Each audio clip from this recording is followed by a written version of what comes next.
Bon, je pense que c'est assez partagé, mais le personnage de Shion, mais je le déteste, mais à un point, et on va en parler lors de cette review parce que c'est pas possible. Mesdames et messieurs, ici Charlie, on se retrouve donc pour la review des Chevaliers de l'Apocalypse, et donc de la suite de Nanatsu no Taizai, du chapitre 51 au chapitre 56, qui fera bien évidemment la présentation de Meliodas dans l'univers, et ça va faire énormément plaisir de le retrouver, et de même que Tristan, un possible nouveau pouvoir de Perceval. Je pense qu'il y a une petite théorie à faire dont je vous parlerai lors de cette review et plein d'autres trucs parce que ça va être assez long. Bon, bref, on part tout de suite sur le début puisque je vous rappelle que notre fine équipe accompagnée de Lancelot s'était retrouvée donc directement à Lyonesse. Et dès le début du chapitre, on va retrouver Anne qui est contente de pouvoir rencontrer Meliodas et avoir une fan. Encore une fois, c'est très fort parce que nous aussi on a cette petite hype pour retrouver notre très cher Meliodas,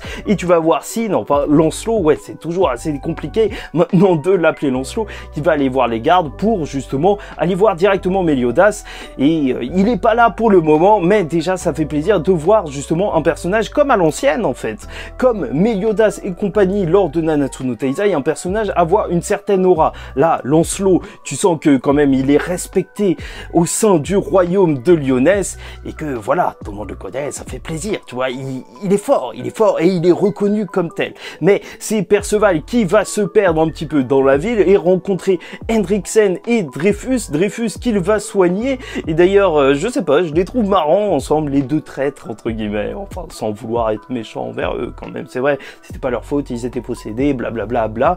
Mais donc en fait, par la suite, il va donc se retrouver à amener des caisses justement dans la taverne de Meliodas, et qui il va croiser sur le chemin, c'est notre très cher Meliodas. Franchement, je m'attendais pas à ça directement parce que je me disais peut-être qu'il rencontrait Elisabeth avant ou quelqu'un d'autre, mais là directement il tombe sur le roi, et je trouve que la mise en scène est très bien faite parce que tu vas voir les personnages interagir, mais toujours avec cette vision en fait de Meliodas qui est caché pour te faire monter la sauce jusqu'à la fin, et ça c'est juste énorme. En plus, Meliodas, il va en profiter, tu connais, toujours pour faire son petit placement de produit pour sa taverne, pour dire ouais, elle est incroyable, et sa bouffe, elle est incroyable. Il va lui faire une petite bouffe qui va l'empoisonner, parce que oui, il faut faire attention aux produits des youtubeurs et des influenceurs. Et au final, lorsqu'il va se réveiller, il va se rendre compte que Meliodas connaît son grand-père, va reconnaître ses vêtements, que tout ça appartient à Varghese, et justement, déjà, ça met fin à la théorie, grande théorie des 4 chevaliers de l'Apocalypse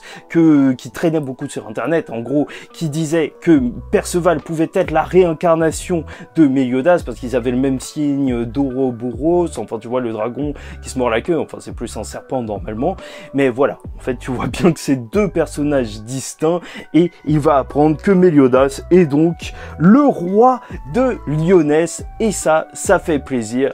Et bien sûr en fait ils vont parler de la prophétie, et même Perceval il va poser des questions quant au fait que qu'est-ce qui se passe en fait véritablement pour les 4 chevaliers de l'Apocalypse, mais avant ça, il voudra, Meliodas, faire une petite visite du royaume. Et je trouve que ça, c'est très bien amené, parce que c'est très utile, en fait. Parce que là, en fait, pour l'instant, on voit un monde, ce qu'on a vu, qui était plus ou moins attaqué par Arthur, et ça fait qu'on ne voyait pas forcément pourquoi, en fait, on défendait le peuple, et justement une autre vision que celle d'Arthur, parce que celle d'Arthur, je vous rappelle, c'est de privilégier les humains et un peu exclure les autres clans, que ce soit les démons, les fées ou autres, parce que il y a eu tout le temps des guerres, et c'est ce qu'on a vu dans Nanatsu no Taizai à cause justement de la présence de différents clans. Et donc là, Meliodas, il est dans une toute autre optique. Ce que tu vois lors de sa visite, c'est surtout qu'il y a plusieurs peuples qui vivent en paix au sein d'un même royaume, et ça, c'est beau, c'est juste beau, voir des géants traîner dans la rue et que tout se passe bien, tu vois, c'est pas comme chez Arthur où le racisme est là, ça y est, faut pas se le cacher, ça se passe comme ça, c'est tout. Et en plus, tu vois que Dreyfus Hendriksen dirige une auberge qui soigne les gens et tout, c'est cool. Et bien sûr, en plus, tu vas y avoir une petite conversation entre Meliodas et Perceval en langue des démons, ce qui est assez étrange. Meliodas ne semble pas savoir comment ça se fait que Percy parle cette langue, donc le mystère reste toujours en place, mais il va être étonné, bien sûr, que Meliodas parle cette langue. Et ça fait plaisir, vu qu'on a suivi les Nanatsu no Taizai.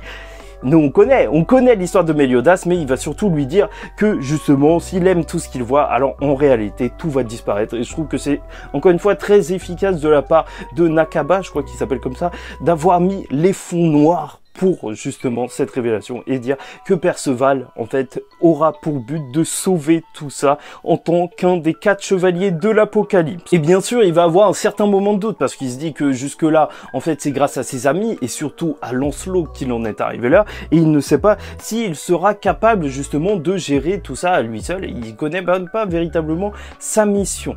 Et ils vont être coupés justement par l'arrivée d'un informateur qui va dire que Tristan est arrivé, et Perceval va s'enfuir parce qu'il aura vu des feux d'artifice entre guillemets qu'on découvrira être des pierres un petit peu qui se sont levées et qui ont fait quelque chose d'assez étrange parce qu'il se passe quelque chose au-delà de la colline. Et je tiens à vous dire, gardez ça en tête parce que je pense que au-delà des chapitres dont on va parler, en fait, dans les prochains chapitres, on va voir possiblement qu'il y a un ennemi qui est en train de se ramener parce que on n'en reparle pas durant les chapitres dont on traite lors de cette review, mais c'est très étrange cette histoire de pierres qui se sont réveillées. Peut-être que c'est une barrière de protection ou je ne sais quoi. Dans tous les cas, donc notre cher Perceval va se retrouver à commettre un acte un petit peu chelou vu qu'il va passer sans faire exprès sous la robe de Iseult, une fille qui passait par là et qui est un chevalier sacré et qui se bat avec une genre de grosse massue. Et donc ils vont commencer à se battre et elle est accompagnée de 2 chevaliers. En fait c'est les chevaliers de Tristan avec Jade, donc un chevalier de Lyonesse, et beaucoup plus étrange, notre cher, enfin détesté Chion, qui est, on peut aussi l'appeler Fion, hein, c'est comme vous voulez, parce que franchement on va bien le détester, mais qui est assez étrange puisqu'il est censé être un chevalier d'Arthur et c'est annoncé comme ça, donc normalement les autres personnages devraient le savoir. Donc est-ce que peut-être le royaume de Lyonesse n'aurait pas entièrement coupé les liens avec le royaume d'Arthur? Peut-être qu'ils sont juste dans une mésentente politique, mais qu'en fait ils entretiennent quand même des liens, ou peut-être que Chion il a été envoyé avant que Arthur vire un petit peu autrement.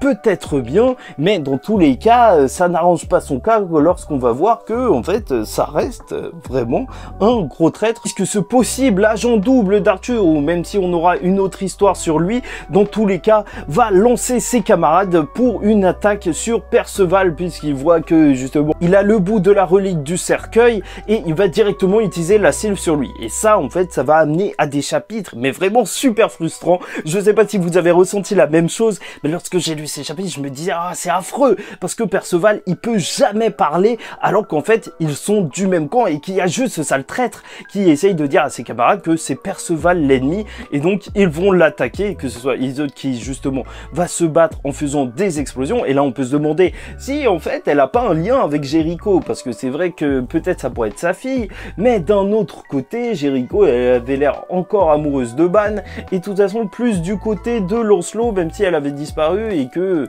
toute façon elle a dû revenir vu que Lancelot aussi est revenu. Dans tous les cas on peut voilà peut-être imaginer un lien entre les 2 personnages, mais lorsque Perceval va utiliser sa magie, ça va enlever la sylphe qui l'empêche de parler et surtout de respirer, mais lui en fait vu qu'il a toujours vécu en haute altitude, alors ça le dérange plus ou moins pas beaucoup, ça c'est vraiment très fort de se le rappeler. En fait il a eu un entraînement naturel, en fait notre cher Perceval, en vivant tout aussi haut depuis sa tendre enfance, et malheureusement en fait ça va être Jade, l'autre chevalier, qui va lui mettre une boule noire autour de la tête qui lui empêchera d'entendre et de voir, et ça fait que le combat va encore continuer sans qu'il puisse se justifier. C'est là que Donnie et compagnie vont arriver et vont se faire juste éclater par les chevaliers sacrés, et là en fait Perceval va s'en rendre compte et tout d'un coup il va commencer à parler démons.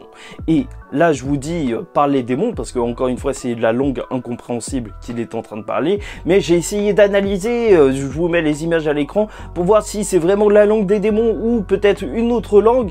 Donc en fait je comprends pas forcément ces langues, et de toute façon c'est des langues inventées, mais j'ai l'impression que la langue des démons c'est plus des syllabes séparées, et là c'était plus un truc qui était long et que ça pourrait être une autre langue, et même ce sera prouvé peut-être par la suite. Dans tous les cas les chevaliers sacrés ils vont un petit peu flipper. Heureusement que Tristan va arriver et tu vois qu'il en impose. Dès qu'il arrive, ils vont s'agenouiller direct, et c'est ça qui est très fort avec Nakaba. Dans tous les cas, quoi qu'on puisse reprocher à Nanatsu no Taizai, et on peut reprocher beaucoup de choses, même moi je reproche beaucoup de choses à Nanatsu no Taizai, l'auteur sait comment introduire des personnages de façon badass, et là, juste le fait qu'ils sont en plein combat, mais que dans tous les cas, bah genre il y a le chef qui arrive, il s'agenouille, c'est trop badass. Après, Tristan, on peut être choqué de son design. J'ai vu des gens qui étaient un petit peu tristes de voir que, en fait, il est un petit peu androgyne et qu'il ressemble pas forcément à un garçon. En plus, il a l'air assez petit. Mais oui, c'est vrai qu'on dirait une genre de Elisabeth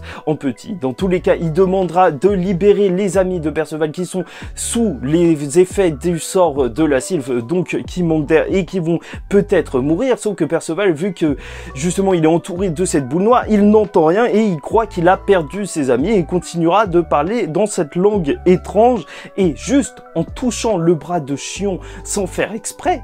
Bon, ça fera un petit peu plaisir vu qu'on le déteste, ce sale traître qui a lancé tous ces combats. Alors, il va en quelque sorte drainer la vie de son bras, en fait, momifier son bras. Et ça, c'était un pouvoir littéralement inattendu. On n'a jamais vu ça. Je me demande si à ce moment-là, même Perceval, il a une tête de démon ou je ne sais quoi. Mais en tout cas, ça va partir très loin parce qu'ils vont avoir peur de lui, justement. Et même...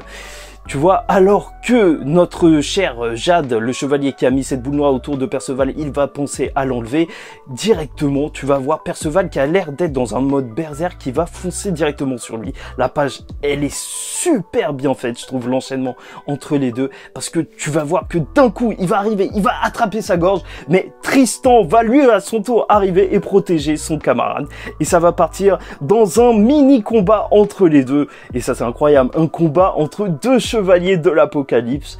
Tu vois que vraiment, ils en imposent. Là où je dis que Perceval, ça se trouve qu'à ce moment précis, il ne parle pas le démon, mais une autre langue, c'est que Tristan, étrangement, il va dire que cette langue, elle lui est pas familière. Alors que normalement, s'il connaît son père, et je pense qu'il le connaît, alors normalement, il devrait reconnaître plus ou moins cette langue. Mais là, ça lui dit rien du tout, donc je me dis que peut-être ça pourrait être la langue du chaos. Parce que... le chaos, on ne sait que très peu de choses sur ça, et en fait le pouvoir de Perceval, et là ça va être mon petit moment théorie sur son pouvoir, c'est que peut-être ce serait pas un pouvoir justement comme on nous l'avait annoncé autour de l'espoir simplement, mais aussi un pouvoir en mode balance qui pourrait pencher des deux côtés, un pouvoir bien qui pourrait soigner, mais aussi un pouvoir mal qui pourrait justement reprendre la vie comme il a repris la vie un petit peu du bras lorsqu'il l'a attaqué, et donc que ce pouvoir ce serait un petit peu le chaos, le désordre, et que ce serait à Perceval de faire ce qu'il veut, le bien, le mal. De toute façon, en plus, c'est peut-être pas anodin justement que la seule fois où on l'a vu durant ces chapitres utiliser son pouvoir, ce soit pour soigner quelqu'un, Dreyfus, juste avant, et à ce moment précis, pour enlever le bras de quelqu'un, et en plus face à un Tristan qui se bat avec des pouvoirs justement possiblement de démons et d'anges en même temps, puisqu'il va utiliser en plus une magie du clan d'Édesse qui ne vont pas avoir d'effet sur Perceval, donc ce qui prouve que ce n'est pas un démon, donc c'est déjà la réponse à une certaine question. Et ensuite il va utiliser ses doubles épées, et ça c'est badass, l'épée noire et blanche, et franchement, les doubles lames, vu qu'il est démon et ange, franchement, c'est badass. Bon, je sais, c'est clan DDS, mais je dis ange parce que c'est plus simple. Dans tous les cas, alors que le combat allait continuer, c'est les camarades de Perceval qui vont se dresser et justement le protéger et dire que, en fait, c'est un gars bien. Et franchement, je trouve que c'est peut-être l'enchaînement de chapitres qui m'a le plus intéressé depuis le début de cette suite de Nanatsu no Taizai. Et en plus, même au niveau sentimental, je trouve qu'il y a beaucoup d'émotions en fait dans ses camarades qui justement protègent Perceval, et Perceval qui va avoir cette boule noire qui va partir parce que Donnie va dire mais vous êtes tarés, c'est un des 4 chevaliers de l'apocalypse, qu'est-ce que vous faites à nous attaquer? Et le voir comme ça en larmes et retrouver ses camarades, je trouve ça vraiment très beau. Notre cher Perceval va essayer de soigner ses camarades, sauf que c'est assez compliqué vu qu'ils ne sont plus là. Il a un petit peu perdu espoir et sa magie, elle marche si on a de l'espoir en lui. Et déjà en fait, bah ouais, en fait sa magie c'est un Genki-Dama, c'est ça qu'il faut voir. Mais en plus, heureusement qu'il y avait Tristan pour les soigner grâce à son pouvoir du clan des déesses. Et c'est vrai qu'au final, ça fait peut-être un petit peu redondant d'avoir 2 healers carrément dans l'équipe des 4 chevaliers de l'Apocalypse. Mais là où il voudra essayer de soigner le bras de Shion qui s'est fait momifier, il n'y arrivera pas parce que ça ne marche pas sur les maladies ou sur les malédictions. Peut-être que c'est un pouvoir tout autre comme le pouvoir du chaos. Peut-être que je porte sur ça.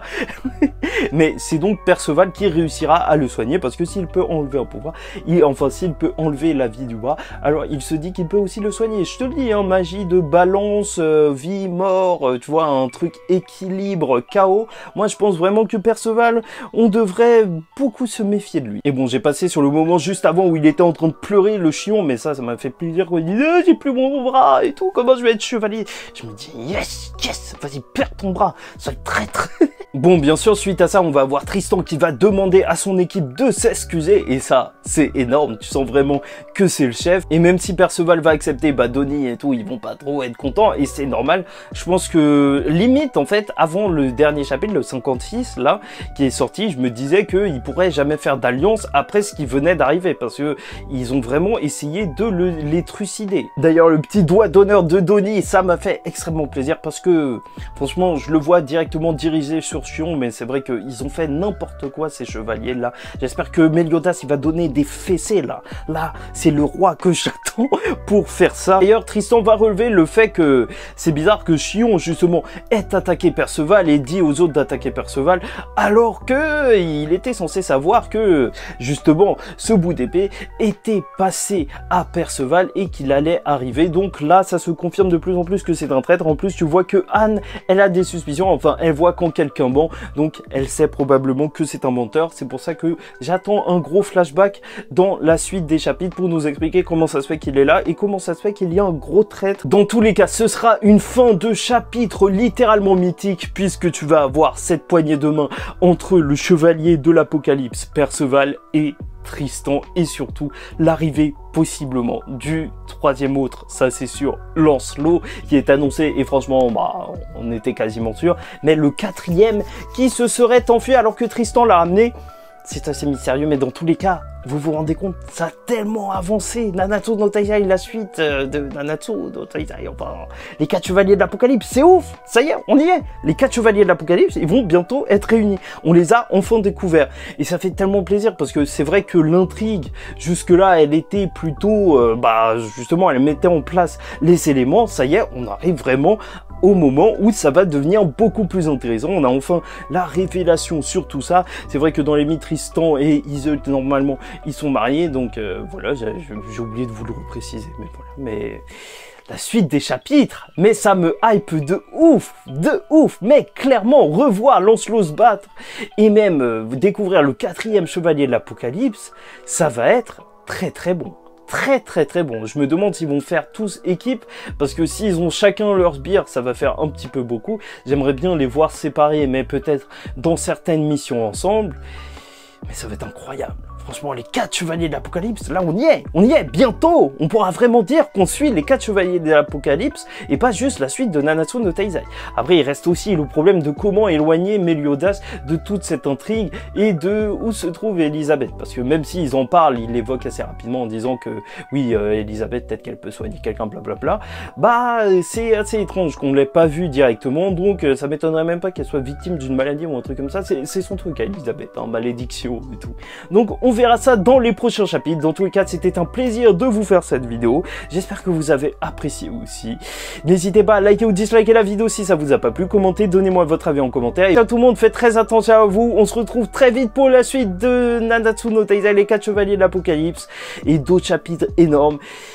Et surtout, paix sur vous.